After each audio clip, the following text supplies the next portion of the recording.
Wil je genoten van een echte VIP-behandeling zo je huis te verlaten staat? Dan uit de Fire Joker, een gratis bonus die letterlijk in droom is uitkomt. Klik verkut op de kop voor LP Dog.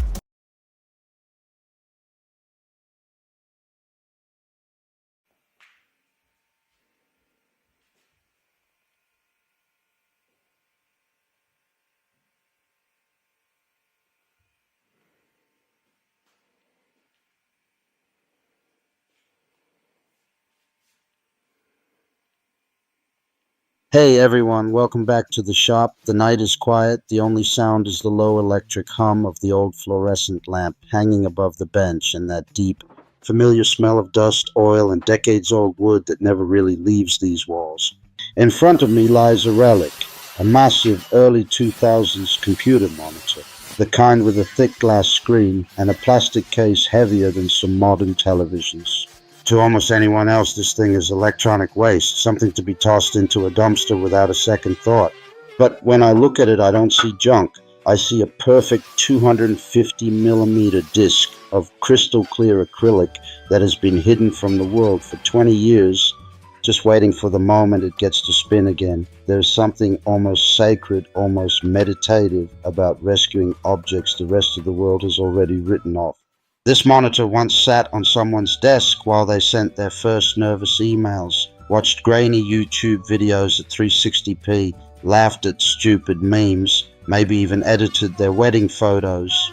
It was part of countless small human moments, and now every circuit board, every screw, every tired capacitor inside it is dead, except this one piece of acrylic that is still flawless. Tonight, that forgotten piece becomes the heart of a real workshop machine, a disc sander that will quietly, faithfully smooth wood long after both it and I are gone. We're not building this because I can't afford a factory-made sander. We're building it because only when you take trash in your hands, cut it, weld it, balance it, and finally hear it roar to life, do you truly understand what a tool actually is. A tool is not a product. A tool is a conversation between you, the material, and time itself. Tonight, the conversation partners are a 750-watt motor that somehow survived 3 completely burnt-out ventilation systems, random pieces of rusty square tube that have been leaning against a wall for years, and this thick, honest piece of acrylic that outlived its original purpose by 2 decades. 3 orphans, 1 new life. Let's begin. Disassembling an old monitor always feels like performing an autopsy on a small slice of history. You remove screw after screw, the plastic creaks and sighs like it's reluctant to give up its secrets, and finally you lift away the shroud. And there it is, 8mm of perfectly clear acrylic, untouched by scratches, untouched by sunlight for 20 years. I run my finger across the surface and it's cold, almost icy, but completely brutally honest. This material never pretended to be anything it wasn't. It just waited, cutting a perfect 250mm circle without a CNC or a laser is an act of pure trust. Trust in the blade not to wander, trust in your hands not to shake, trust in the acrylic not to crack under pressure. You draw the circle the old school way, find the center with a compass and a steady pulse, and then you guide the blade slowly, breathing with the machine. When the disc finally drops free, it lands on the bench with a soft, satisfying thud, the exact sound something makes when it is born for the second time. Down on the floor waits the motor. It looks tired, covered in dust and old grease, but when I cleaned the bearings last week, it spun as smoothly as the day it left the factory. 750 watts, 2800 RPM, raw, uncomplicated power. Enough to turn impatience into dust in seconds. I build the frame from 20 by 20 square tube that has been rusting peacefully behind the garage since who knows when. I cut, I weld, I grind, I paint everything matte black so the machine almost disappears into the shadows and only the spinning disc remains the star of the show. Every extra gram, every unnecessary bracket I leave out. The secret to any good homemade tool is ruthless minimalism. Include nothing that doesn't have a reason to exist. Less is never lazy when it's honest. The work table is made from another piece of acrylic, Thinner this time, almost delicate, but still strong enough to take real punishment.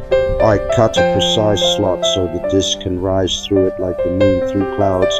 Then I add the angle adjustment, a couple of slotted brackets, a wing nut, and suddenly it tilts smoothly from 0 to 50 degrees. Nothing here is over-engineered, nothing is fragile. It's crude, honest, and accurate to within half a degree, exactly what you need and not a single thing. Across the entire face of the big disc, I glue industrial-grade hook and loop. When the first sheet of 80 grit abrasive rips onto it, the sound is pure commitment, like tearing open a letter you already know will change everything. Under the table, I weld a simple 50mm dust port aimed directly at the point where wood meets grit.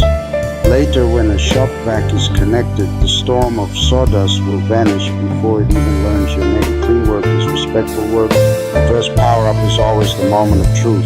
The disc wakes, slowly finds its balance, then suddenly screams into full voice. For a split second, I'm afraid the acrylic will explode into 1,000 shards, but it doesn't.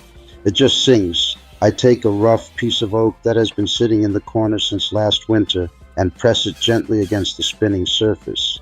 Centuries of growth, storms, sun, and wind disappear in warm golden snow that gets sucked away instantly. There is a deep, almost spiritual peace in that moment, watching time itself being erased while simultaneously creating something smooth, something new, something that will probably outlast me by another century. I switch to 240 grit and run the same board again. One more pass and the surface feels softer than skin, warmer than skin, alive in a way no piece of fresh lumber ever feels. This machine doesn't simply remove material. It removes noise from life. It removes hurry. It removes every excuse we ever had for doing things halfway. Real smoothness is never an accident. It is thousands and thousands of tiny, deliberate